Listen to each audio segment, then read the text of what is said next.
Mas nesse momento eu acho legal pensar na genealogia do poder de vigiar e punir. E eu fico pensando assim, a genealogia do vigiar e punir é o que permite ter uma visão crítica de fato dos acontecimentos enquanto eles acontecem, mas não através de um prisma de um futuro que nunca vai chegar, né? De uma ideia perfeita que nunca vai ser alcançada, de uma teleologia que nunca tem fim, ou que tem um fim determinado a partir de um marco histórico que um dia vai chegar e que a gente tem que lutar para construí-lo, né? Talvez esse primeiro entendimento de que história se constrói enquanto se constrói seja super interessante para perceber que a análise que está em jogo em Vigiar e Punir é uma análise de um presente que vê no passado justamente aquilo que a gente pode chamar de uma certa historicidade que está ali presente no acontecimento específico, que está ali presente no local analisado, né?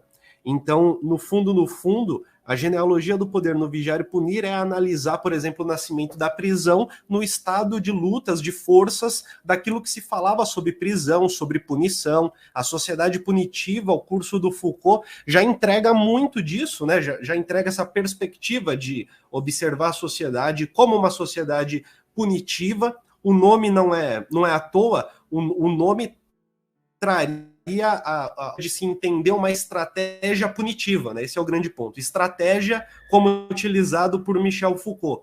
Estratégia como um arranjo ali das forças que, quando visto no seu macro, tem um sentido que não pode ser determinado subjetivamente, né? Pelos agentes que estão participando, mas que pode ser observado quando se tem, né, o olhar sobre as relações. E é esse olhar que muitas vezes favorece a entender o nascimento, a existência e a função de um dispositivo, né? Esse olhar que vai conseguir colocar em conjunto das relações de poder também os saberes que circulam. Bom, o ponto da genealogia no Vigiar e Punir, eu acho que é justamente entender as brigas que se dava pela própria definição de o que era o cárcere, se era bom, se era ruim, e como que a crítica à prisão acontecia no mesmo momento em que ela decidiu, que a prisão decidiu ser a instituição que a gente conhece de correção, né? Nesse mesmo momento já havia crítica. O que coloca para a gente uma história da prisão que é ligada, no fundo, a um jeito específico de se entender o indivíduo, de se fabricar o indivíduo, de se entender a produção, de se entender o valor da produção e do trabalho, de certa forma também, num ponto de vista moral, e ao mesmo tempo de se compreender, mas não só compreender, mas fabricar corpos dóceis para uma função, né? Esse é o grande ponto. É que talvez nós estejamos muito mais familiarizados com as prisões que destroem os corpos, né? Talvez a gente não esteja tão familiarizado com as prisões que corrigem, estigmatizam e dão uma função específica muito bem observada e, de certa forma, funcional, né? Talvez a gente esteja mais familiarizado no Brasil, talvez num olhar aparente assim, talvez a gente esteja muito mais familiarizado com a prisão que exclui e depois expulsa, né? Exclui e expulsa.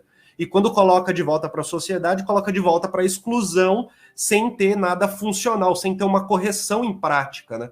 Pelo menos é assim o que a gente vê nessa aparência.